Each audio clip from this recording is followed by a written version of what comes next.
kondisinya seperti apa. Supaya nanti kita bisa melihat per jenjang itu ternyata memang ada perbedaan. Bagaimana kita juga mau bisa melakukan approach terhadap mereka.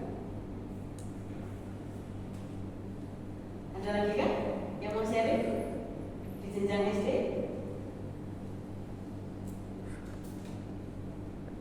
Ya, silakan. Oke. Jadi materi satu itu mereka cepat nangkepnya, terus kalau kita review lagi, bosen gitu. Jadi mereka cenderung lebih acuh untuk mengulang materi yang sudah mereka ngerti. Padahal kalau solusi juga sebenarnya nggak terlalu ngerti. Oke. Nah, oke. Kalau fenomenanya saat ini berarti ketika ada pengulangan itu justru malah dianggap membosankan gitu ya, karena dia merasa sudah bisa gitu. Kenapa kok harus diulang lagi gitu? Ya. Padahal ketika dimodifikasi juga belum tentu bisa. Ya. Oke. Ya. Tapi Bapak Ibu merasakan hal itu, apakah kondisi ini juga sama terjadi sebelum masa-masa COVID atau justru malah sekarang ini menjadi lebih kuat berlaku seperti itu? Kayaknya sih mereka jadi lebih fokus kepada aktivitas yang banyak dilakukan yang bareng-bareng sama teman-temannya gitu. Tapi kalau untuk yang mendengar, misalnya kan kita memang ada waktu mereka mendengar, ada waktu mereka hands on gitu kan. Tapi ketika mereka mendengar itu mereka kayak, ayo kita langsung aja gitu. Karena kebutuhan untuk berrelasi gitu ya. Iya. Oke. Ini gitu sih, lebih suka dilakukan sama temennya. Itu di jenjang berapa ya? Kelas Kelas 1 SD bukan? Oke, kelas 1 SD gitu ya. Dengan ini mereka punya kebutuhan juga untuk bisa berinteraksi dengan teman-teman seusianya, ya. Oke. Oke, terima kasih sharingnya, ya. Nah, kalau dari Bapak Ibu yang lain gimana? Adakah kondisi yang sama juga dijumpai atau enggak? Di kelas saya enggak begitu atau gimana?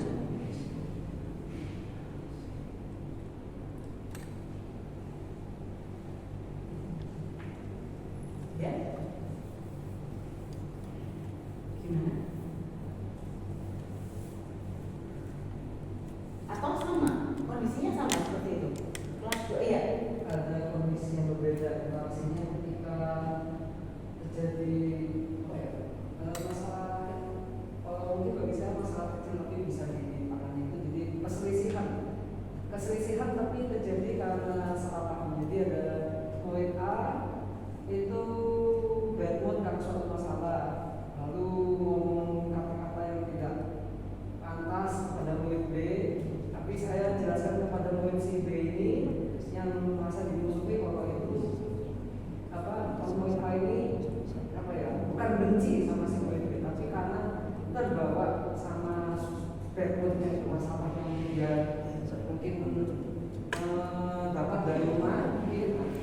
Terus saya bilang nggak apa-apa, nanti si murid A ini pasti nanti akan meredam emosinya gitu, maksudnya rasa dia benci atau musuh gitu. Terus akhirnya beberapa menit kemudian prediksi saya benar, ternyata murid A ini ngasih suara kecil, terus dia bilang maaf aku habis ini akhirnya kita berapa sudah interaksinya ya kesalahpahaman.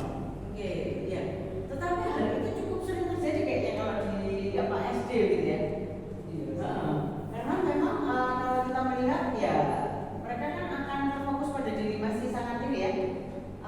Egosentrisnya mereka itu masih keluar begitu ya. Nah kalau kita melihat di situ sebenarnya kan kebutuhan untuk bisa melakukan pengaturan terhadap apapun yang ada di kelas itu menjadi tugas kita. Kita seperti manajernya di kelas gitu kan, supaya beberapa perilaku itu tidak muncul, supaya kita bisa terhindar dari masalah-masalah ini. Maka kita perlu yang namanya manajer. Siapa manajernya? Kita. Jadi memang fungsi dari kita sendiri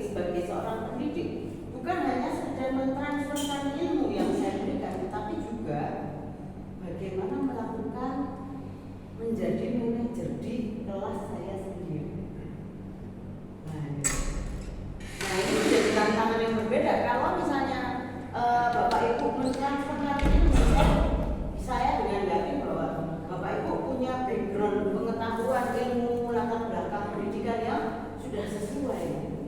Tetapi ketika kita menjadi manajer dan mengelola anak-anak dengan usia yang sama dengan segala macam perilakunya itu menjadi hal yang perlu kita juga pikirkan caranya seperti apa, gitu ya. Oke, jadi untuk jenjang SD. Kalau untuk yang SMP, tantangannya apa lagi?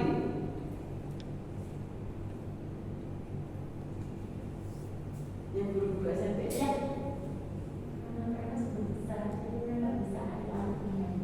Oke, bisa adu argumen sehingga dampaknya apa, Miss? Kadang-kadang ini jadi penengah, harus jadi penengah, kalau enggak langsung selesai. Mereka iklan terus gitu. Biar kita kasih satu topik, terus mereka kita tanya pendapatnya mereka, ada yang enggak kayak saya nggak setuju, ada yang kontra gitu, itu bisa jadi debat gitu. Jadi mau nggak mau kita harus jadi penengah.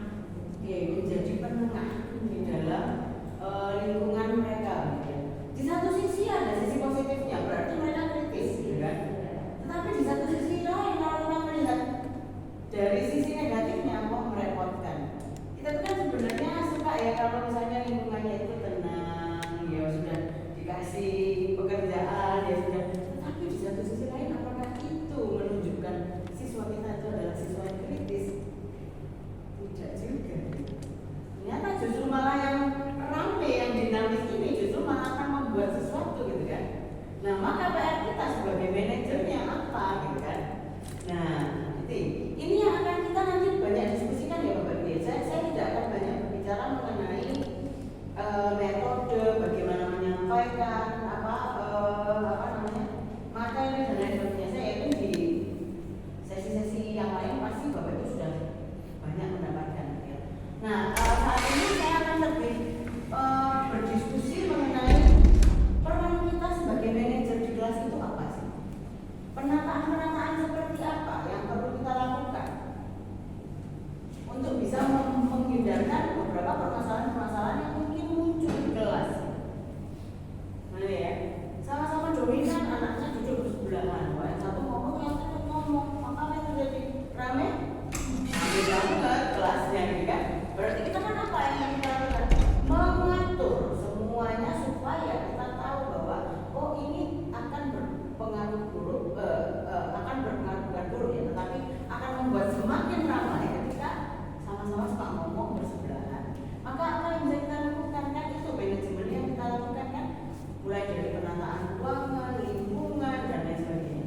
Nah itu juga menjadi hal yang penting untuk bisa kita perhatikan. Tetapi yang kita hadapi ini kan sebenarnya anak-anak dengan segala macam kemauannya ya Bapak Ibu ya. Dia mau begini, yang satu mau begini.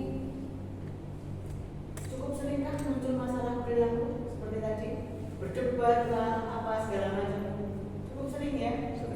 Ya, nah ini apalagi di jenjang-jenjang SMP misalnya dengan segala kondisi emosinya yang labil dan lain sebagainya, itu juga menjadi tantangan tersendiri. Maka saya harus apa, gitu kan? Nah ini ya Bapak Ibu, itu yang nanti akan kita banyak diskusikan. Jadi nanti kalau misalnya ada pertanyaan bisa langsung bertanya juga, saya nggak ada masalah. Tetapi di akhir justru malah yang saya ingin lakukan adalah kita perlu untuk bisa melihat ke dalam diri kita sendiri, ya, bahwa kita adalah seorang manajer yang memimpin. Nah, apakah kita punya potensi apa yang kita miliki di dalam diri kita untuk bisa membuat kelas ini menjadi lebih baik, atau kelemahan-kelemahan apa nih yang perlu kita kembangkan sehingga kelas ini bisa menjadi lebih baik secara penataan, secara ini. Nah itu nanti yang akan kita lakukan. Jadi selain kita melakukan keluar, tapi kita juga perlu berefleksi ke dalam. Saya sebagai guru seperti apa? Ya, itu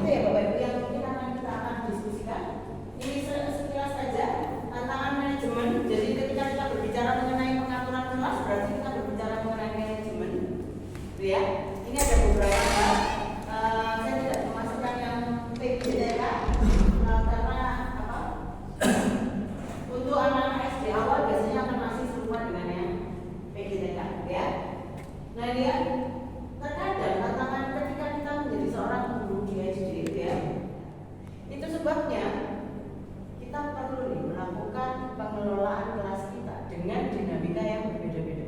Saya yakin anak guru-guru TK, PG TK gitu ya, mereka pasti akan punya pemetaan. Ini nih anak-anak yang mungkin akan berpotensi menjadi troublemaker di kelas gitu ya. Maka anak-anak seperti itu, ayo baiknya duduk di depan gitu ya, dengan teman-teman yang mungkin tidak berpotensi untuk saling menyulut misalnya begitu. Nah, tugas siapa lah yang melakukan itu? Adalah tugas kita sebagai guru. Kita tuh manajernya di sekolah, di kelas kita. Sehingga ketika dinamika yang terjadi di kelas itu juga menjadi tanggung jawab kita, termasuk juga di jenjang SD dan SMP.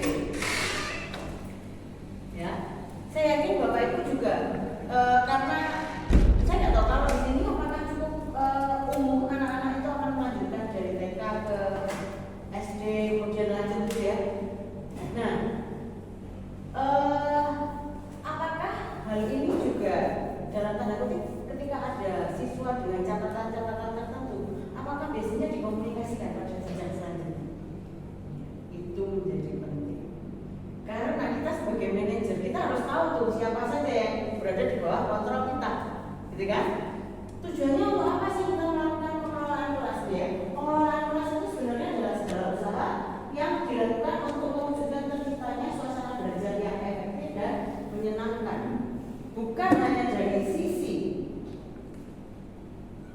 kita mampu menyampaikan materi, tetapi juga dari sisi kita bisa membuat lingkungan itu menjadi nyaman.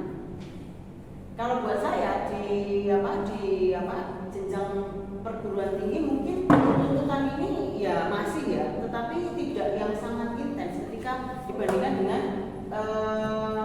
kelas-kelas yang usianya lebih kecil. Karena apa? Semakin kecil usianya, semakin perlu ditata lebih terencana, ya. Kalau enggak nanti troublemaker bergabung dengan anak yang berpotensi, maka apa? Kita nggak jadi ngajar, yang terjadi apa? Kejar-kejaran sama anaknya, ya. Nah ini loh, Bapak. Jadi memang supaya kita bisa menyampaikan materi dengan baik, supaya lingkungan setting kelas juga menjadi lebih nyaman buat anak-anak. Karena apa? Ketika setting kelas itu nyaman, sebenarnya anak-anak pun juga akan lebih termotivasi dalam melakukan tugas pembelajaran. Banyak loh anak-anak itu yang datang kemudian datang dibawa ke psikolog begitu, terus kemudian anaknya mengatakan bahwa enggak, aku enggak suka sama kelasnya, enggak karena temanku begini. Itu semuanya adalah peran kita, kuncinya di kita sebagai guru. Soalnya loh, aku itu sudah bilang kalau aku enggak kelihatan, tetapi sama gurunya aku selalu diletakkan di paling belakang. Nah, berarti kan sebenarnya sebagai seorang guru, saya tidak mengenali loh anak-anak saya gimana. Sehingga ketika dia mengeluh pun kita mengabaikan. Apakah itu juga menjadi tugas kita sebagai seorang manajer di kelas? Iya. Itu ya Bapak Ibu ya. Jadi memang tugas kita apa? Kita berharap kita menata lingkungan itu sehingga nyaman dalam mereka melakukan pembelajaran. Kalau kita berkata nyaman, berarti kan sebenarnya ada faktor lingkungan, entah itu ruang kelas, entah itu penerangan, entah itu ketersediaan semua fasilitas, dan juga peran kita. Kita bisa berperan seperti apa sih di mereka? Nah ini loh Bapak Ibu ya. Nah, kita sebagai orang yang misalnya mungkin yang memanajeri mereka, bisa enggak kita itu membawa sesuatu yang sifatnya membuat mereka itu tertantang untuk bisa menjadi lebih mengerti atau seperti apa? Nah ini menjadi hal-hal yang perlu kita lakukan, keterampilan-keterampilan untuk bisa meningkatkan motivasi mereka. Nah ini tugasnya manajer ya. Supaya menggunakan potensi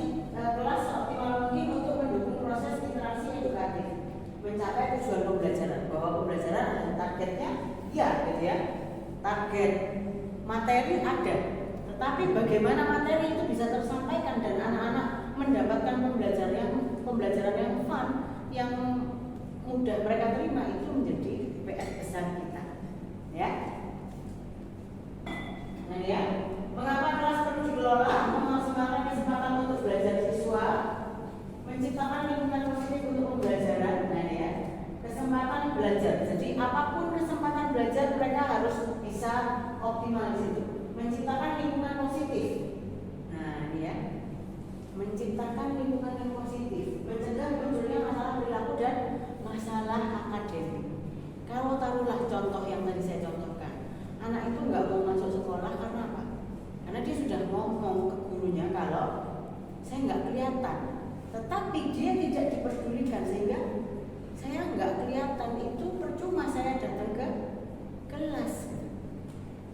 Saya nggak kelihatan. Yang dilakukan adalah saya tetap berada di bangku paling belakang. Nah ini, itu contoh-contoh sederhana. Apa sih manfaat kita mengenali anak-anak kita satu persatu? Ya, kalau kita punya, biasanya rata-rata di sini satu kelas isi berapa siswa? 18 sampai 15 sampai 20 ya, rantangannya sekitar segitu. Berarti kalau kita punya 15 sampai 20 siswa, paling tidak kita tahu latar belakang anak ini satu per satu. Nah ini ya, kemampuan kita untuk bisa mengenali siswa kita itu butuh loh dari kita untuk bisa memfasilitasi mereka menerima proses pembelajaran yang sesuai dengan kebutuhan mereka. Apalagi nanti misalnya suatu saat akan mengarah pada sekolah yang sifatnya inklusi dan lain sebagainya, itu lebih tinggi lagi tuntutannya. Karena kalau mungkin di sini range-nya adalah anak-anak yang reguler dalam tanda kutip normal gitu ya, yang reguler. Nah, bagaimana dengan anak-anak yang kondisinya khusus gitu? Apakah membutuhkan perhatian tertentu sampai pada kurikulum tertentu? Nah, tuntutannya akan sampai ke sana. Tapi kalau saat ini mungkin siswa-siswanya yang reguler ya, mari kita coba untuk bisa mengenali siswa kita satu persatu ya, dengan segala kebutuhannya. Karena apa? Berpotensi ketika kita tidak bisa melakukan manajemen kelas, maka anak akan tidak nyaman di kelas ya. Nah, saya yakin ini Bapak Ibu juga untuk teori-teori ini kayaknya sudah cukup sering ya. Bagaimana melakukan perencanaan, pengambilan keputusan untuk melihat alternatif kegiatan, mana sih yang perlu dilakukan dan tidak. Secara teori ini yang perlu dilakukan ya. Mulai dari perencanaan, mengorganisasikan supaya semuanya bisa berjalan sesuai dengan target. Kita punya target pembelajaran. Gimana mencapai ini supaya anak-anak juga fun ya. Memimpin, menjadi pengarah yang didengar ide dan pemikirannya, ide dan pembagian menjadi teladan. Nah ini ya, memimpin. Tugas kita sebagai manajer salah satunya adalah memimpin. Berarti apakah perilaku kita juga dilihat? Nah ini beratnya justru malah di sini gitu. Ya, memimpin. Karena apa? Ide dan pemikirannya dan serta kepribadiannya itu bisa menjadi teladan bagi siswa ya, dan juga mengawasi. Nah, fungsi pengawasan juga harus jalan, karena kalau tanpa pengawasan, nah lost semua kan gitu ya. Kita sudah merencanakan nih, saya tahu, saya kenal siswa saya gitu ya, yang ini pendiam sekali, mungkin akan lebih baik ketika dia duduk di sebelah anak yang lebih aktif, misalnya begitu. Nah itu yang umum terjadi pada anak. Nah kalau misalnya ada satu anak yang suka sekali bergerak, oke, baiknya duduk di pojok dan di depan, sehingga apa? Ketika dia mulai bergerak, maka saya bisa mengingatkan. Kan sesederhana itu, perencanaan dari hal-hal yang sifatnya fisik. Dia duduk di mana? Kita nggak perlu ribut tuh sama anak-anak. Oh nanti kamu akan duduk di sini. Nah akan sangat baik ketika kita juga punya chart duduk di mana. Nah itu buat anak-anak yang kelas-kelas kecil visual itu akan sangat membantu. Tetapi untuk anak-anak yang remaja pun kita juga sebagai guru jangan sampai nanti mereka akan mengeluarkan trik-trik tertentu gitu ya supaya bisa dekat dengan teman gitu. Kita sudah pasang nih, wah ini kan benar nggak kamu duduk di sana. Apalagi mereka kan biasanya akan lebih suka ngegrup dengan bestinya gitu ya. Jadi memang ya kan ini meskipun kita sudah menata baik-baik, ternyata begitu guru mata pelajaran tertentu masuk ya nggak tahu gitu kan. Nah dengan adanya cat, oh dia duduk di mana, itu akan sangat membantu. Itu fungsi perencanaan. Tetapi apakah kontrolnya juga perlu berjalan sampai pada kontrol? Iya. Ya. Nah ini secara umum akan seperti ini ya. Tapi saat ini kita akan lebih berfokus pada bagaimana kita bisa mengelola kelas ini dengan pas sesuai dengan kebutuhan siswa di jenjang usia tertentu. Ya. Ini adalah beberapa faktor pengelolaan kelas. Jadi kalau kita melihat di sini ada faktor intern dan ekstern. Jadi emosi, pikiran dan perilaku dari peserta didik. Ya, ada faktor internal yang ada di siswa kita. Ya, mulai dari emosi, pikiran dan perilaku. Tadi dikatakan anak-anak usia dini. Oh iya, anak-anak usia dini itu begitu susah untuk bisa dikontrol emosinya. Wajar. Karena apa? Ini adalah lingkungan pertama mereka loh mengenal lingkungan di luar keluarga itu. Sehingga apa? Bisa saja mereka akan menampilkan diri yang apa adanya dia gitu. Dia masih perlu belajar untuk memahami oh aturannya ketika dengan teman itu harus bergantian. Karena apa? Karena mungkin dia di rumah adalah anak tunggal, semua milikku. Nah ini kan, ini juga akan berpengaruh terhadap bagaimana kita melakukan dinamika di kelas, ya. Termasuk juga misalnya anak-anak SD yang sudah mulai ada pembelajaran dari PG, TK, sekarang SD. Anak ini mestinya sudah tahu nih secara norma sosialnya seperti apa. Maka apa? Kita bisa tinggal meneruskan kan gitu ya Bapak Ibu ya. Nah ini loh. Faktor-faktor intern di dalam diri siswa itu juga akan mempengaruhi bagaimana pengelolaan kelas. Selain itu juga faktor ekstern, lingkungan belajar, penempatan peserta didik, pengelompokan anak didik dan jumlah anak didik itu juga menjadi penting. Saya merasa sih kalau untuk 15 sampai 20 orang siswa masih sangat ideal gitu ya untuk melakukan proses pembelajaran dalam satu kelas gitu. Nah, tetapi bagaimana kita melakukan pengaturan ini menjadi penting. Ya. Kita coba lihat dulu. Saya nggak tahu apakah Bapak Ibu sudah sepertinya mestinya sudah pernah dapat ya terkait dengan jenjang anak TK usia dini seperti apa, anak-anak tengah air seperti apa, dengan segala macam karakteristiknya gitu ya. Nah ini ya, ini sekilas saja masa anak-anak awal, lingkungan pertama di luar rumah selain keluarga. Sehingga tadi mengenai aturan-aturan kita perlu agak kenceng juga ya. Ayo take turn, ayo say sorry, ayo gitu kan. Kita terus gitu kan. Tapi begitu masuk jenjang SD kan kita nggak perlu terus begitu ya. Nah ini ya, ada perbedaan tuh ya. Bagaimana kita juga menyampaikan materi, bagaimana juga ini karena mereka kan sangat visual ya, contoh konkret dalam menyelesaikan tugas. Mereka nggak bisa tuh beri instruksi langsung bisa kerjakan, nggak bisa. Mereka perlu dicontohkan dulu di depan, baru nanti mereka mengerjakan. Tapi kalau jenjang SD lebih bisa gitu ya. Nah, saya nggak bisa membayangkan kalau pola kita ngajar di PG, kemudian kita langsung tiba-tiba pindah ke SMP dengan pola yang sama. Selamat pagi. Kira-kira anak-anak akan apa? Ya kan? Anak-anak akan apa? Terima kasih. Gitu nggak perlu ya sampai begitu ya. Tetapi kalau anak TK perlu kan? Sama. Itu sebabnya kita perlu kenali siapa anak-anak siswa-siswa kita, ya. Anak kelas 1, kelas 2 diperlakukan seperti itu mereka masih sangat senang, ya. Tetapi begitu masuk di usia-usia tengah hingga akhir gitu ya, atau remaja, gitu ya, kita beramah tamah misalnya dengan menepuk punggungnya atau merangkul dia aja, dia sudah merasa bahwa ini kenapa sih kan gitu. Kalau anak TK apa?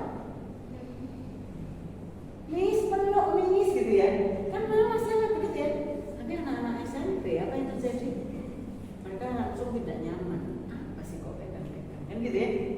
Nah ini loh, bagaimana kita juga membawakan diri, bagaimana materi-materi yang kita sampaikan, kita pun juga harus sesuaikan dengan tahapan perkembangan masing-masing.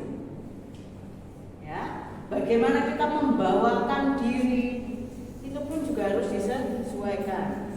Saya kalau dengan anak-anak TK biasanya yang saya lakukan apa? Saya akan pakai baju warna mencolok, kemudian pakai celana yang nyaman karena saya butuh banyak bergerak. Ya.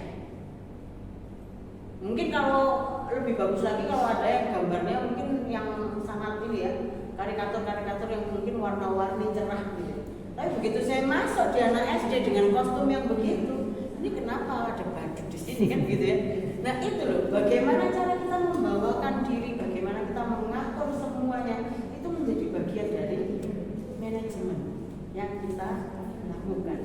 Ya, berorientasi pada anak ini ya. Kalau untuk anak-anak berorientasi pada akademik, juga melakukan toleransi pada benda-benda tertentu, gitu ya.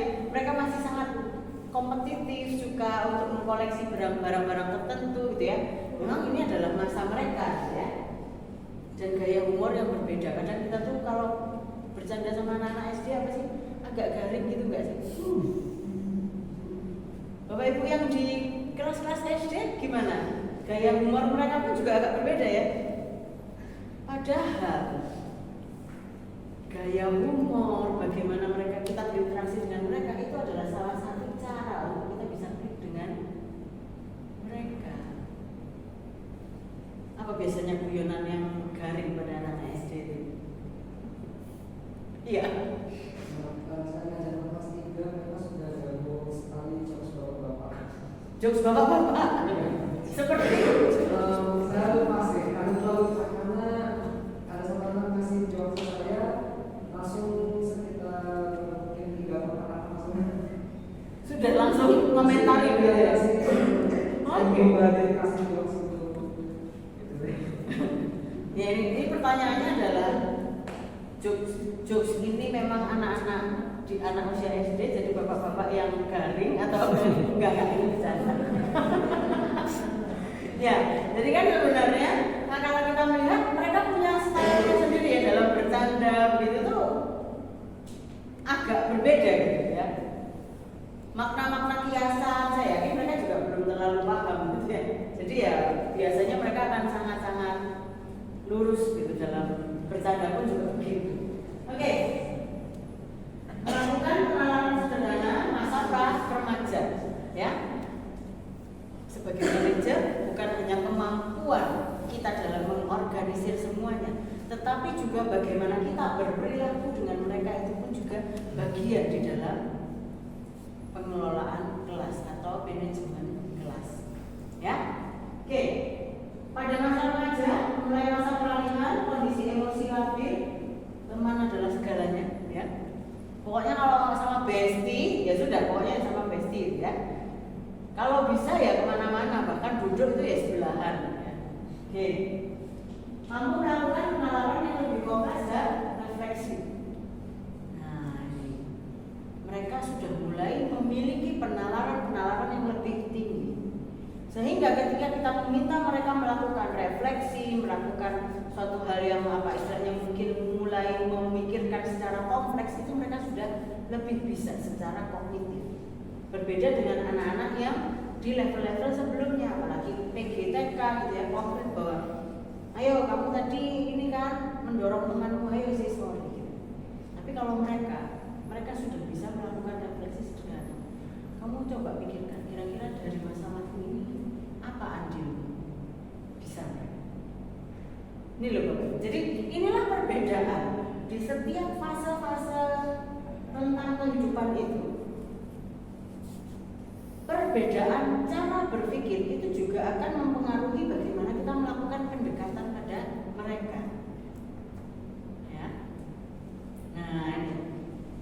Manajemen bukan hanya sekedar bagaimana menyampaikan materi, tapi juga bagaimana kita melakukan pendekatan dengan siswa, bagaimana kita melakukan mengenali siswa masing-masing, ini menjadi hal yang penting.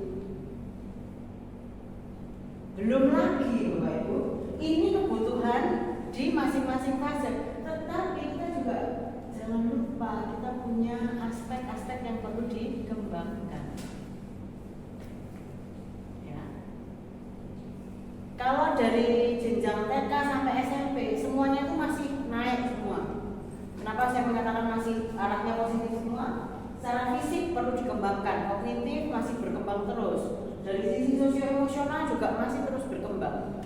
Di masing-masing fase berbeda. Beda ya ceritanya kalau kita berbicara mengenai lansia. Fisiknya mungkin mulai menurun, kognitifnya juga mulai menurun, tetapi sosio-emosinya tetap naik. Kan gitu ya. Nah memang tetapi 3 aspek perkembangan ini perlu kita juga lihat. Nah, ketika kita berbicara mengenai materi pembelajaran, kita berbicara mengenai kognitif. Tetapi bagaimana ketika kita berinteraksi dengan mereka, kita berbicara mengenai sosio-emosi. Bagaimana kita memperlakukan mereka, bagaimana kita menghadapi permasalahan-permasalahan itu tadi ya, ribut dengan teman, kemudian menyelesaikan konflik-konflik antar teman, itu akan mereka pelajari juga sebagai bagian dari sosio-emosi. Gitu ya Bapak Ibu. Jadi memang kalau kita melihat ini semuanya akan dikembangkan. Secara fisik apakah mereka juga akan dioptimalkan? Ada tuh pelajaran-pelajaran yang tetap berfokus pada fisik. Ada olahraga, ada apapun lah yang mungkin bisa ini. Nah, tapi sosio-emosi itu juga menjadi bagian kita. Kita nggak pengen kan anak kita tuh cuma pintar secara pengetahuan, tetapi juga harus matang secara kepribadian. Nah ini apa ya? Saya pernah membaca suatu quote itu bahwa seorang siswa itu akan melupakan apa pembelajaran yang sudah pernah diberikan, tetapi mereka tidak akan pernah melupakan rasa yang pernah kita ciptakan ketika kita berinteraksi dengan mereka. Nah ini dari mana? Ya dari perilaku kita sehari-hari sebagai manajer di kelas itu. Mereka bisa loh belajar dari Google, mereka bisa loh belajar dari manapun yang mereka ingin. Tetapi bagaimana kita mengajarkan berinteraksi dengan mereka itu menjadi hal yang besar juga gitu, untuk diperhatikan. Ya Bapak Ibu. Jadi ini adalah 3 aspek yang perlu juga dipertimbangkan ketika kita melakukan suatu pendekatan pada siswa sesuai dengan jenjang usianya. Nah, ini adalah beberapa masalah pengelolaan kelas, gitu ya. Jadi memang kita perlu memahami juga ada yang menjadi ranah saya sebagai guru, ada juga yang sudah menjadi wewenang sekolah. Kalau ini berada di kelas saya, maka permasalahan-permasalahan yang muncul itu menjadi tanggung jawab saya sebagai manajer di kelas itu. Tetapi ketika itu masalahnya sudah berhubungan dengan kebijakan-kebijakan dari beberapa pihak, maka itu menjadi wewenang sekolah. Ya. Kita perlu pahami juga wewenang-wewenang itu sehingga kita paham batasan kita. Ya. Termasuk ketika misalnya ada siswa yang bermasalah, ya. Ketika ada siswa yang bermasalah, yang mungkin akarnya adalah dari keluarga, kita juga harus bisa memahami batasan saya sebagai guru. Sebagai guru saya nggak bisa tuh panggil orang tuanya kemudian langsung saya ngomong begini begitu gitu, nggak bisa. Karena kita sudah melampaui batasan kita. Yang bisa kita lakukan apa? Melakukan manajemen di kelas kita. Ketika anak ini bermasalah, kita perlu tahu nih masalahnya di mana. Ya, oke. Mengatur tempat duduk, membina sikap yang baik, memberi pujian atau hadiah, mengingatkan agar tidak mengganggu teman. Ini kan tadi masalah-masalah yang muncul bisa lebih mengarah pada sikap, gitu ya. Ya, mengingatkan agar tidak mengganggu, mendamaikan siswa yang bertengkar pada jam pelajaran, menyelesaikan persoalan peserta didik, berkoordinasi dengan kepala sekolah dan orang tua, terutama ketika misalnya pertengkaran itu terjadi besar gitu ya, kasusnya sampai besar, maka apa yang perlu kita lakukan, kita nggak bisa selesaikan sendiri karena itu akan beberapa pihak akan terlibat. Kita perlu paham wewenang kita seperti apa. Nah, kalau dari beberapa alasan wewenang sebagai guru, biasanya kalau untuk mendiskusikan konflik dengan anak-anak, apa yang dilakukan oleh Bapak Ibu? Ketika mereka ada konflik, ketika ada suatu hal yang mungkin nggak cocok satu dengan yang lain, biasanya apa yang Bapak Ibu lakukan? Ribut nih, perbedaan pendapat. Lalu apa yang Bapak Ibu lakukan dengan dua orang ini? Atau mungkin bisa menceritakan kasusnya seperti apa? Ya, silakan. Ya, pertama kalau memang diizin dari SMP biasanya kalau seperti itu kan kita meraih dulu. Nah setelah dimarahi, biasanya kan anak itu kadang nggak puas sama apa sih kok ini kayak belain si A, si B. Nah setelah dimarahi ya pastinya nanti kita siap bicara satu persatu. Kalau di kelas saya biasanya kan yang perempuan di perempuan itu kan iri sama nilai sama apa hal-hal kecil itu bisa jadi besar. Nah jadi memang nggak enak, kelihatan nggak enak waktu sudah fokus belajar dulu gitu, nanti kami lagi gitu. Nah, fokus belajar. Setelah itu di belakang waktu misal pulang wisma dulu kayak gini. Nah itu berarti waktunya mereka bercerita, waktunya kita buat masuk jelasin ke mereka. Sama nanti di lain hari besoknya atau satunya waktu ketemu di lobby atau apa kita bilang, tadi kenapa sih lo kayak gitu kok jadi besar gitu. Jadi ada penyelesaian di antara dua pihak, tapi nggak perlu dihubungkan dengan satu waktu yang sama. Kecuali memang masalahnya berat kayak fighting, pukul-pukulan, nah, itu pasti dipanggil di satu tempat. Tapi kalau selisih-selisih kecil, selama kita bisa handle ya pendekatan apa ya istilahnya personal aja. Jadi waktu ketemu ajak ngobrol, ajak ngobrol. Oke, ya. Pembiasaan untuk menyelesaikan masalah sekecil apapun masalah itu adalah kebiasaan yang baik, karena itu adalah satu proses belajar juga yang dilakukan pada siswa. Oh ternyata kalau ada masalah jangan diabaikan, ya. Nah, tadi sudah ada contoh yang bagus dari Miss Rika. Oke, ada contoh yang bagus dari Miss Rika bahwa ketika ada masalah, meskipun masalahnya kesannya kecil gitu ya, buat anak-anak mungkin itu besar, buat kita mungkin kecil gitu ya, tapi buat anak-anak itu besar. Sehingga apa? Sensitivitas kita terhadap apa istilahnya mungkin sense untuk menyelesaikan masalah sekecil apapun itu juga perlu berjalan, jangan diabaikan, ya. Mengajak berbicara, mengajak berkomunikasi itu juga menjadi salah satu contoh yang baik. Jangan diabaikan. Karena cukup banyak, bahkan orang-orang dewasa pun, mereka tidak terbiasa menyelesaikan permasalahan yang mereka hadapi. Mereka akan lebih memilih untuk mengabaikan, tetapi justru malah nggak selesai. Padahal yang ingin kita ajarkan pada anak-anak kita, value-nya apa? Kalau ada masalah, coba diselesaikan. Nah, dengan kebiasaan sehari-hari dengan seperti itu akan sangat baik. Kita menanamkan value tertentu pada siswa kita. Ya.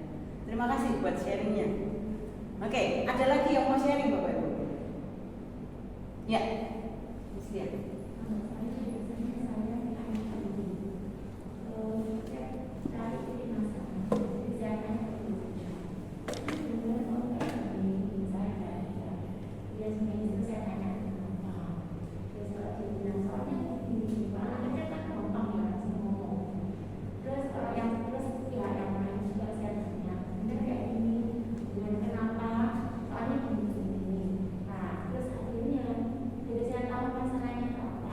Terus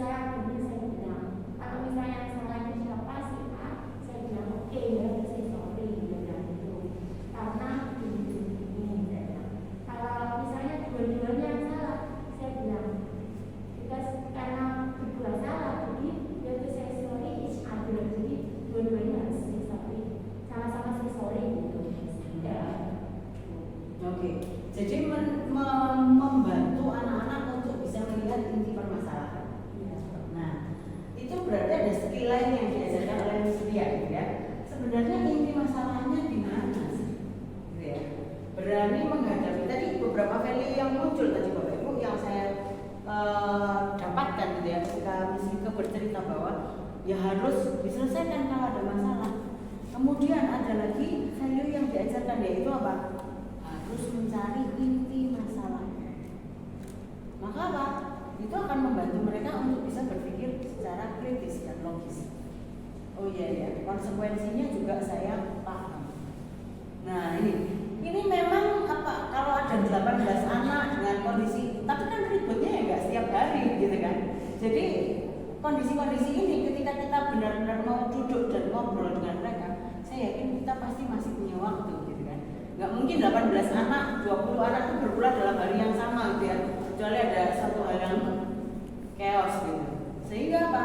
Apakah kita perlu untuk benar-benar punya hati dan meluangkan waktu untuk duduk mendengarkan mereka? Nah, ini adalah keterampilan yang lain yang perlu kita kembangkan juga dari diri kita.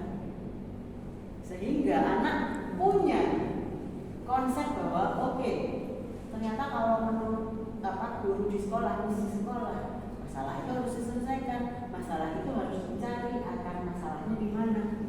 Nah ini adalah salah satu tugas kita juga untuk bisa melakukan manajemen kelas. Nyaman kan, menimbulkan kenyamanan bagi semua isi kelas ya. Oke, itu terima kasih buat sharingnya untuk Miss Tika dan Miss Lia. Oke, kita lanjut ke sini ya. Nah ini ya, penghambat pengaturan kelas. Jadi ada beberapa faktor yang menghambat. Yang pertama adalah format belajar yang membosankan. Jadi dua hal di atas ini, kurangnya pengetahuan mengajar dan format ini, saya tidak akan membahas banyak di sini karena kan sebenarnya itu lebih pada teknis pembelajaran, ya saya tidak akan membahas di sini. Tetapi beberapa kondisi-kondisi guru yang otoriter,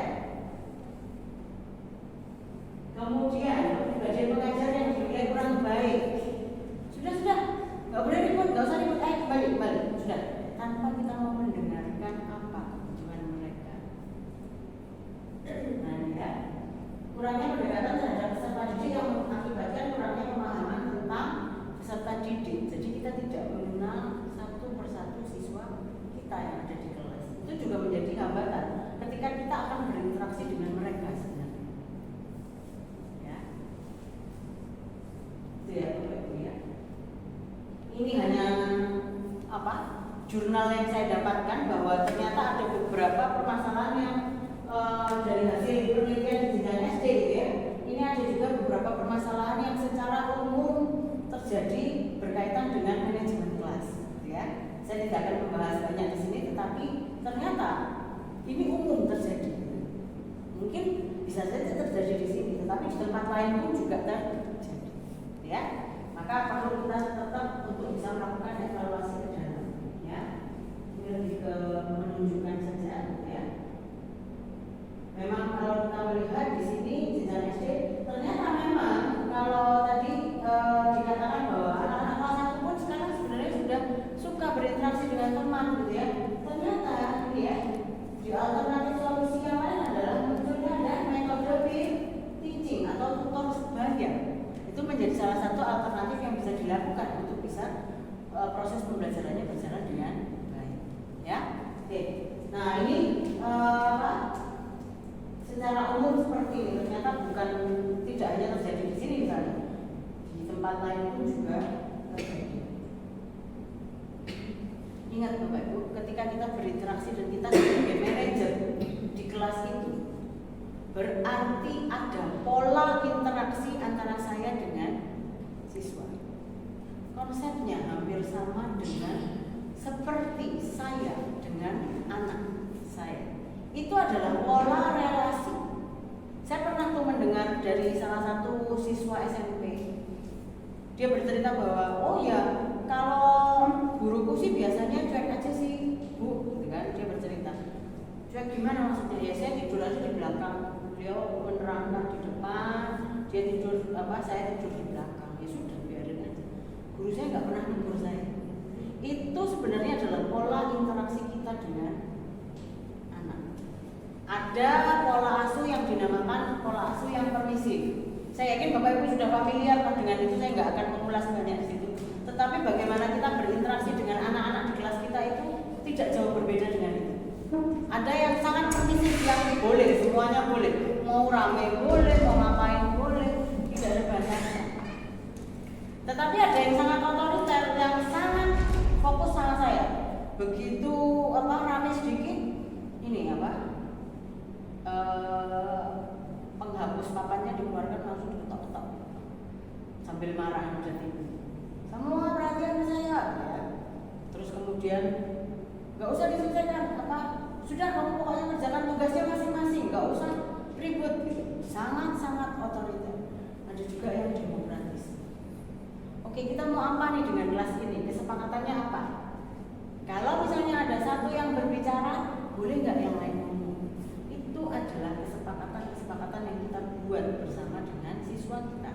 Perlukah kita sepakati itu di awal? Baiknya perlu. Ya. Atau mungkin kalau misalnya guru-guru TK, playgroup TK gitu ya, biasanya mereka akan punya clue-clue ya, tepuk diam, dan yang lain diam. Itu kan kesepakatan namanya, dengan cara yang berbeda di jenjang usia yang berbeda. Tetapi apakah kesepakatan ini perlu kita buat? Sangat perlu.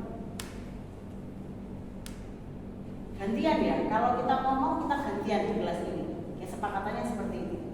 Kalau mau ngomong harus angkat tangan. Itu adalah kesepakatan sederhana, tetapi akan sangat membantu kita.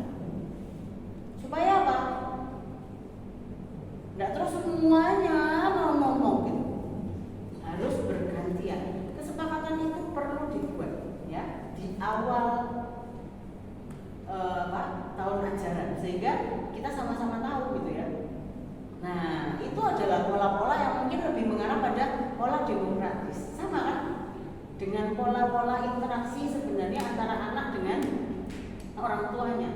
Nah, seperti itulah pola kita juga dengan siswa kita yang ada di dalam kelas kita. Tidak jauh berbeda sebenarnya. Ya. Nah, berkaitan dengan pola demokratis yang hingga sampai saat ini masih dianggap yang paling ideal. Ya, berarti ketika kita menjadi guru yang memilih pola demokratis, maka apa? Kita perlu punya kemampuan ini, mendengarkan secara aktif, gitu ya. Bisa keterampilan komunikasinya juga bisa lebih tertata, lebih bisa ditangkap oleh anak-anak, gitu ya.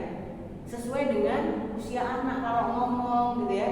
Kalau ngomong dengan anak TK ya itu tadi ya harus bergerak, ya harus ini gitu, nggak bisa harus selamat pagi, gitu ya, nggak lewat semua, gitu ya. Tapi kalau begitu masuk di SMP kita terlalu berenergi, apa ini gitu ya? Mereka juga pasti akan merasa nggak bagus juga ya. Nah, salah satu yang bisa kita lakukan ketika kita berinteraksi dengan mereka adalah melalui komunikasi, ya. Sehingga apakah kita sebagai guru kita perlu untuk memiliki kemampuan untuk keterampilan berkomunikasi secara mudah untuk dipahami dengan siswa, gitu ya. Bahkan untuk siswa-siswa yang usia kecil, besok kamu bawa ini. Coba diulang lagi apa sih? Itu masih wajar. Tapi begitu anak SMP, ayo kamu catat saja, kan gitu ya.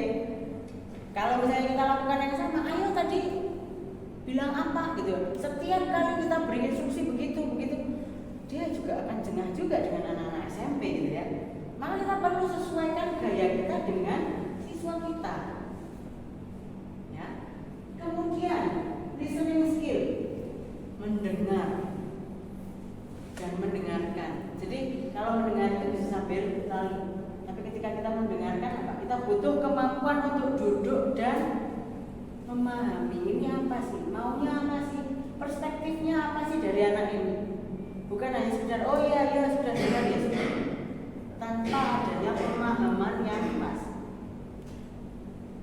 Ini di level SD pun, di level TK pun mereka punya kebutuhan untuk didengarkan, kan?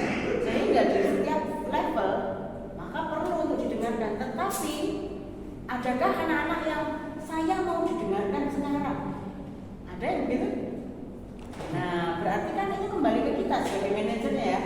Oke, nanti kita ngobrol ya sesudah ini. selesaikan dulu yang ini.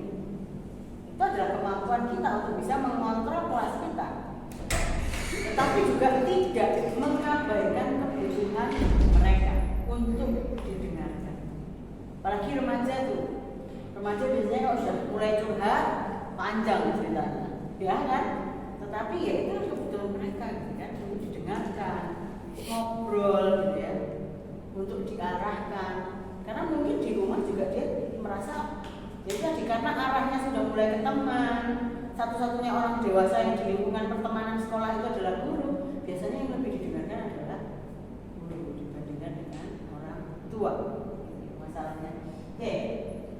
Selain itu juga sikap kita yang sifatnya mungkin nonverbal. Ya. Ketika kita nonverbal tertangkap oleh siswa kita, ya. Kita mendengarkan cerita dia terus sambil menguap, terus sambil ngapa-ngapain gitu, kesannya apa? Ini dengerin sungguh-sungguh enggak sih? Enggak, males aku gak usah cerita lagi sama Miss ini, Mister ini. Ini loh. Komunikasi, apalagi untuk anak-anak yang sudah pra-remaja sampai remaja, ini adalah kunci berinteraksi dengan mereka. Ya, bisa masuk ke mereka, bisa klik dengan mereka. Ya, komunikasi. Nah, ini adalah keterampilan juga yang perlu kita miliki, ya Bapak Ibu ya. Oke, ini secara umum akan seperti ini. Ini lebih pada positif behavior, itu pola interaksinya seperti apa untuk bisa membentuk. Saya nggak akan lama-lama di sini. Saya ingin menunjukkan pada Bapak Ibu ada satu contoh. Menurut saya ini contoh yang luar biasa bagaimana seorang guru bisa membantu siswanya melalui sepanjang ini ya, sepanjang satu semester itu dengan baik, dengan apa? Menurut saya itu contoh yang bagus. Saya masih sampai sekarang saya masih mengagumi bagaimana orang-orang Jepang itu membentuk value ya, membentuk value-value di anak-anak didiknya. Ini adalah video lama tapi menurut saya sangat luar biasa. Kita coba lihat sebentar ya. Bagaimana guru ini pada anak kelas 4 SD bisa membantu anak-anak ini untuk belajar bukan hanya secara materi teori, tetapi juga secara kehidupan. Bagaimana kehidupan itu ini.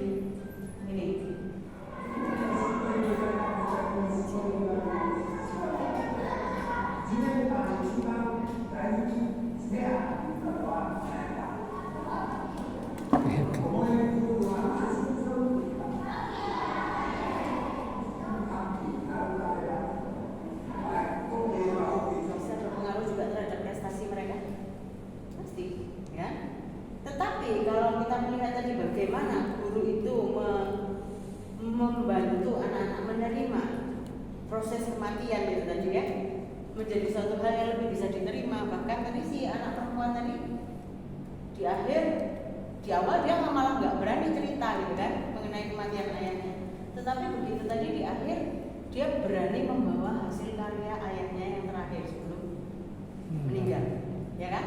Berarti kan sebenarnya ketika kita melihat runtutan masalah itu, masalah ini akhirnya selesai. Ada penerimaan dalam situasi kehidupan.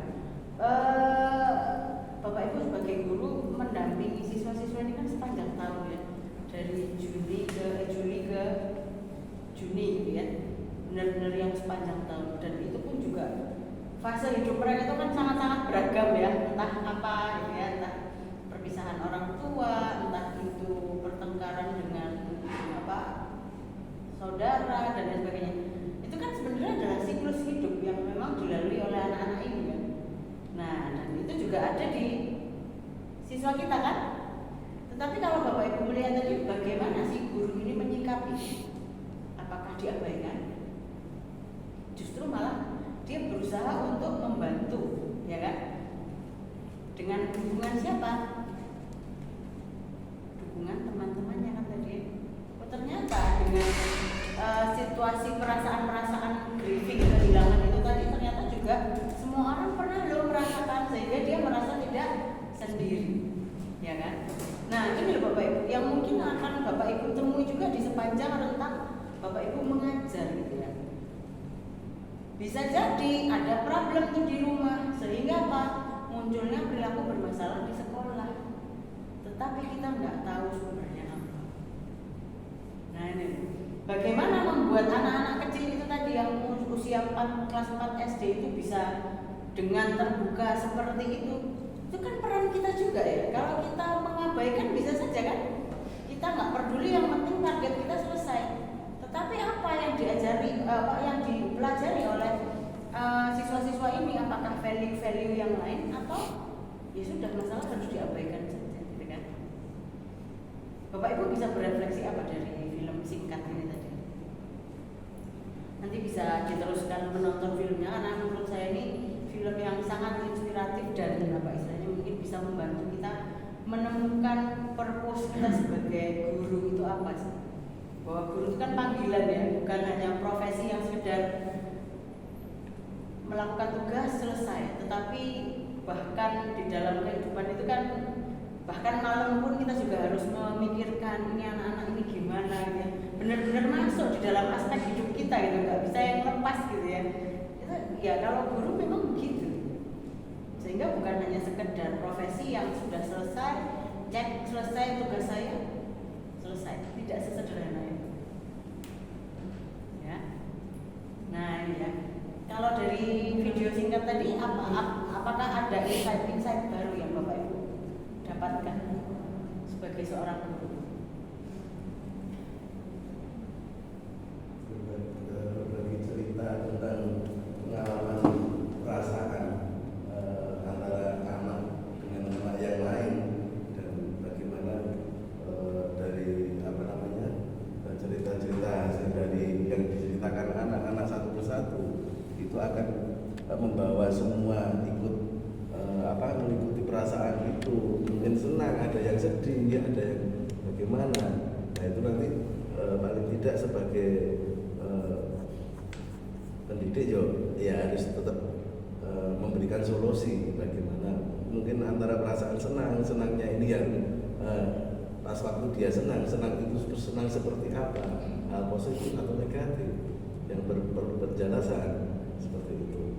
Begitupun juga perasaan yang sedih yang dia alami ketika anak itu bercerita tentang kesedihan, tentang apa yang dia pernah alami, itu pun juga pendidik juga harus siap untuk mengeluarkan solusi yang paling bisa membangun perasaan anak didik yang merasa seperti itu tadi bisa bangkit seperti itu.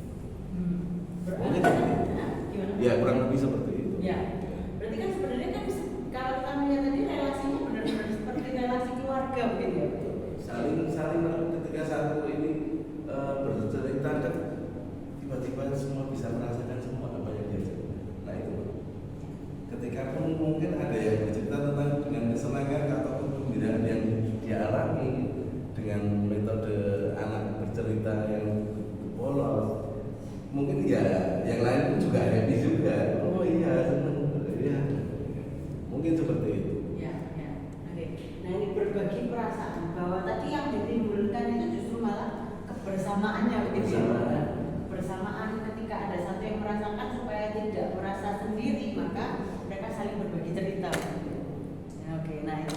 Jadi sebenarnya ketika kita memulai kelas itu di awal tahun ajaran itu ya mungkin akan seperti itu. Itu akan jauh-jauh lebih efektif karena kita membuat kesepakatan bersama tadi ya. Apa sih yang penting? Yang penting adalah happy, yang penting kita menjalankan kelas ini dengan senang dan lain sebagainya. Itu kesepakatan bisa kita buat. Kemudian di dalam perjalanannya ada value-value dari sang guru ini sendiri. Bagaimana dia running kelasnya itu kan. Nah, ya. Berarti bahwa sebenarnya kita sebagai guru pun kita perlu punya value apa di dalam hidup kita yang sebenarnya ingin kita transferkan pada anak-anak ini, kan? Nah, ini menjadi hal yang tidak mudah gitu ya. Bukan hanya sekedar bekerja ya sudah selesai bekerja sudah selesai gitu, tidak. Gitu. Bahwa value itu suatu hal yang dibentuk gitu. Dan itu yang akan kita transferkan pada siswa-siswa kita di kelas dengan bentuk perilaku-perilaku yang muncul kan gitu. Yang saya sering beri ke anak itu biasanya punya nilai plus. Nilai plus itu bukan berarti apa yang kamu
pikiran mereka Benar.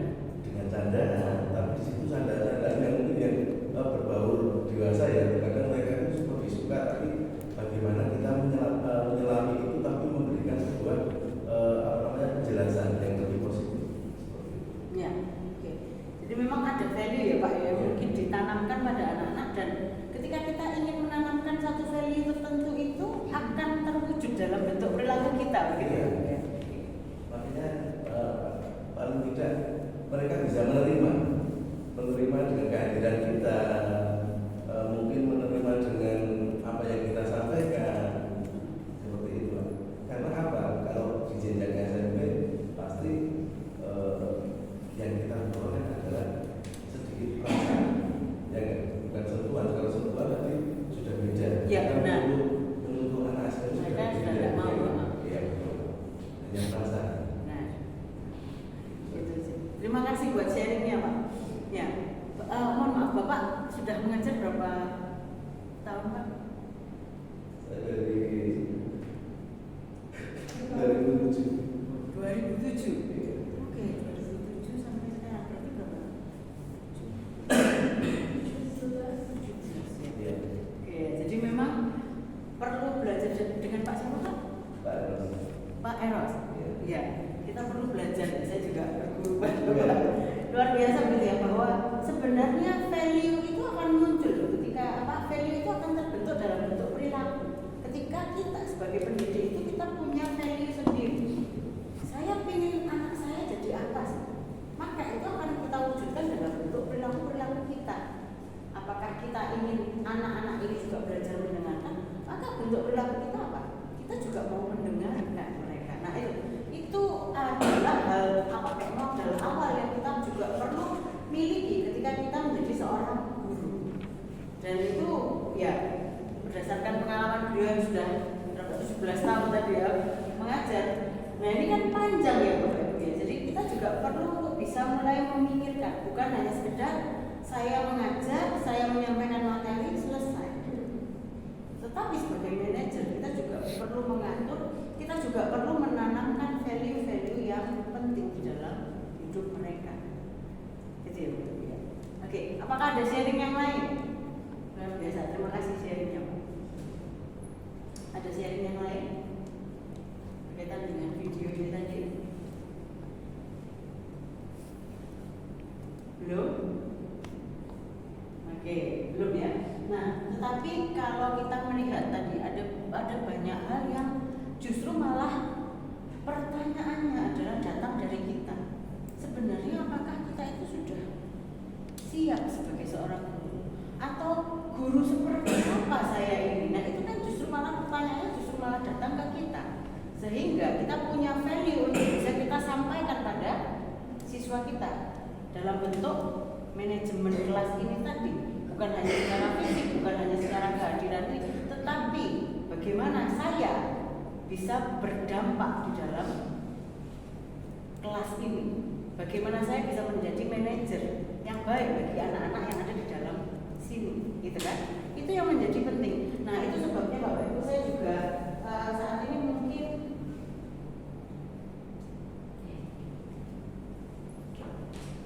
nanti mungkin bisa diteruskan lagi untuk melihat ini klipnya. Menurut saya sangat bagus.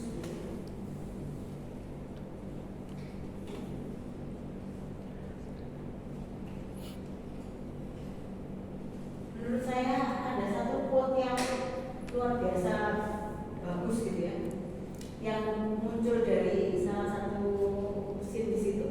Good teacher connect theory with life. Jadi bukan hanya sekedar mereka itu tahu teorinya, tetapi mereka juga tahu bagaimana mengkonekkan teori itu dengan kehidupan sehari-hari. Nah ini sebenarnya adalah tujuan kita sebagai seorang guru ini. Ya. Oke. Nah, untuk bisa memiliki value yang value yang tepat sebagai seorang guru, saya pun perlu melakukan evaluasi gitu ya.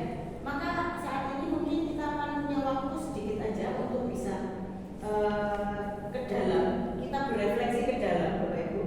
Sebagai seorang pendidik itu, apakah saya sudah cukup mengenal diri saya gitu ya? Ada satu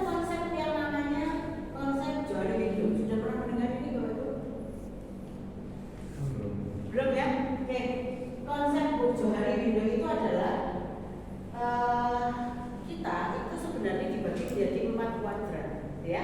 Di dalam konsep ini apa? Open self, information about you that both you and other know. Jadi semua orang tahu informasi tentang saya, ya kan? Tetapi ada yang hidden self, information about you that you know about others don't know. Jadi hidden self itu adalah sesuatu informasi tentang kamu yang kamu ketahui tapi orang lain tidak tahu, ya. Kemudian ada di satu sisi blind self, information about you that you don't know but others know. Ada satu sisi yang saya nggak tahu tapi orang lain tahu. Nah, ini yang nanti kita akan lakukan ya. Dan ada yang unknown self. Jadi unknown self ini lebih pada ya memang masih belum muncul self saya yang bagian ini, ya. Nah, dengan ini saya ingin mengkaitkan sebagai posisi sebagai guru, ya, Nah, yang ingin saya ini ya mungkin Bapak Ibu perlu mengenali dulu sebenarnya open self saya seperti apa sih? Saya itu kenal diri saya seperti apa sebagai seorang guru. Ini kita perlu jujur untuk bisa menuliskan, gitu ya. Sehingga Pak, ini nanti akan bisa menjadi bahan refleksi buat kita. Apakah ada hal-hal yang sudah baik pada diri saya dan apakah ada hal-hal yang perlu saya benahi lagi, gitu ya. Nah, kita mulai kita abaikan yang unknown self, gitu, karena unknown self itu memang adalah self yang mungkin kita juga tidak tahu, orang lain juga nggak ngerti. Tetapi saat ini kita akan coba berangkat dari mengenali diri sendiri dulu. Oke, Bapak Ibu mungkin bisa mulai menuliskan pada post-it ini apa hal-hal yang Anda kenali ketika Anda menjadi seorang guru. Ini kita berefleksi aja Bapak Ibu. Ya, jadi saya tidak ingin ini yang baik, ini yang benar. Yang penting adalah Bapak Ibu bisa berefleksi terhadap diri sendiri.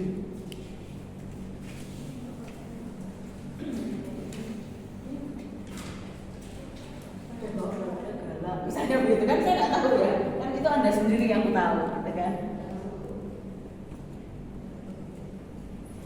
Ini nanti tidak dikumpulkan Bapak Ibu, jadi silakan menjadi bahan refleksi pribadi, gitu ya.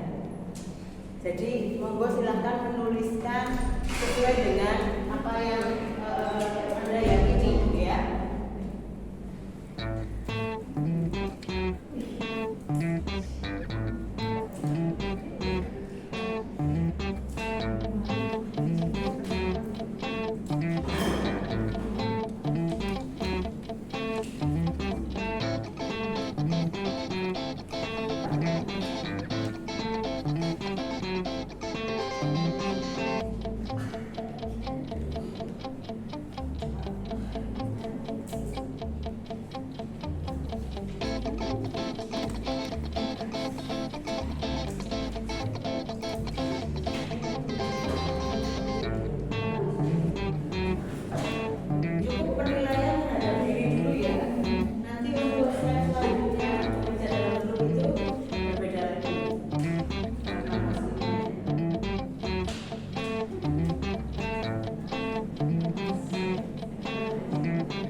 bisa mencari punggung temannya dan mulai menuliskan hal-hal positif apa yang sudah dimiliki oleh rekan Anda dan juga hal-hal apa yang masih perlu dikembangkan. Gitu ya. Oke, silahkan.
di yang biru? Tidak.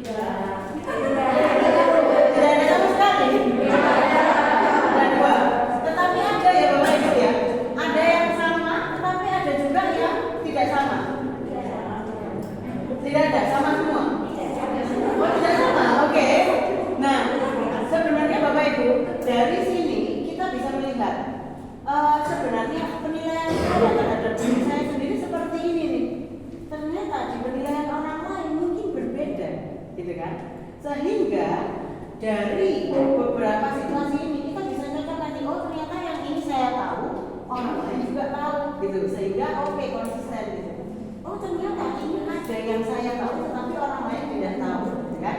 Tetapi ada juga nih di kertas biru, saya tidak tahu, tetapi ini menjadi kelebihan atau hal yang dirasa masih kurang pada diri saya.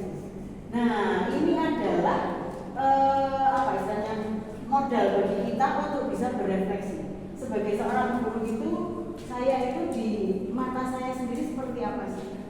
Dan di mata orang lain seperti apa? Sehingga ketika kita tahu posisi kita tahu bagaimana cara menata ke depan menjadi guru-guru yang lebih memiliki nilai dalam menjalankan peran saya sebagai guru.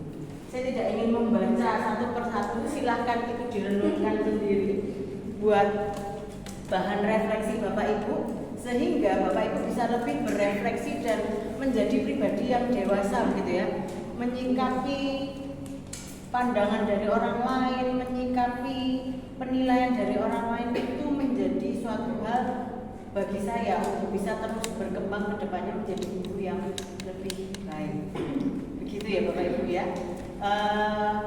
Itu saja dari saya Bapak Ibu. Saya berharap Bapak Ibu bisa punya PR refleksi gitu ya. Kemudian yang terakhir saya akan tutup dengan satu quote begitu ya.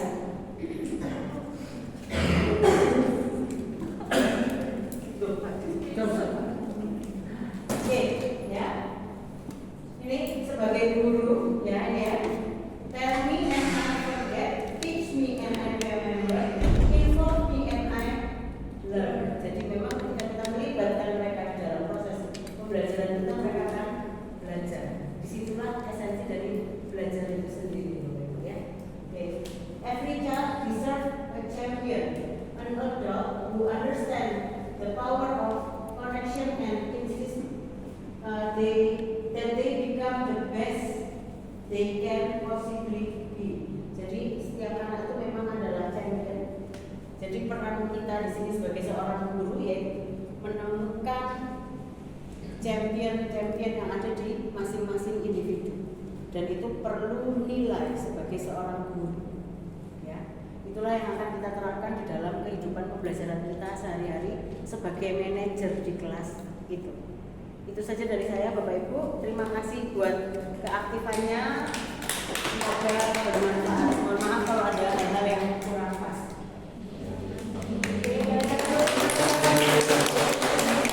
Mungkin ada yang mau sharing lagi sebelum kita meninggalkan kelas ini?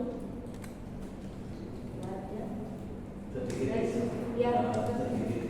Memang kita sebagai pendidik itu terkadang mungkin bagi saya itu adalah hal apa yang melekat pada diri seorang pendidik adalah nama, ya kan? Kita dikenal oleh mungkin orang tua, siswa, bahkan di luar sana oleh masyarakat, itu adalah nama kita seorang guru. Pak Kadang kita juga dipanggil Pak Guru atau Bu Guru atau ya seperti apa. Nah itu terkadang hal mungkin apa ya menjadi sebuah mungkin jadi beban juga bisa menjadi mungkin beban itu kalau memang benar-benar kita bisa mengontrol diri kita karena kita menyandang atau memakai atribut yang mungkin guru itu seperti itu. Ya, itu aja. Ya, terima kasih. Sharingnya luar biasa bahwa seperti yang tadi saya katakan profesi guru itu bukan hanya sekedar profesi begitu ya Pak ya. Jadi memang ini suatu yang menjadi melekat dengan diri kita gitu. Jadi itu tidak bisa terpisahkan. Jadi apapun yang kita tampilkan itu orang juga akan melihat itu menjadi satu kesatuan kita. Bukan hanya di sekolahan tapi di Benar. masyarakat. Ya, benar. Ya, itu saya juga meyakini itu menjadi suatu konsep dalam menjalankan peran sebagai guru sih. Nah, memang tidak bisa terpisahkan. Ya, terima kasih buat sharingnya, luar biasa sekali. Buat kami yang ini ya, mungkin yang teman-teman yang masih muda ini sangat-sangat menginspirasi kok menurut saya. Oke, apa? Ya, Terima kasih. terima kasih Pak. Ya, apakah ada lagi yang mau men-sharingkan sesuatu? Belum ada?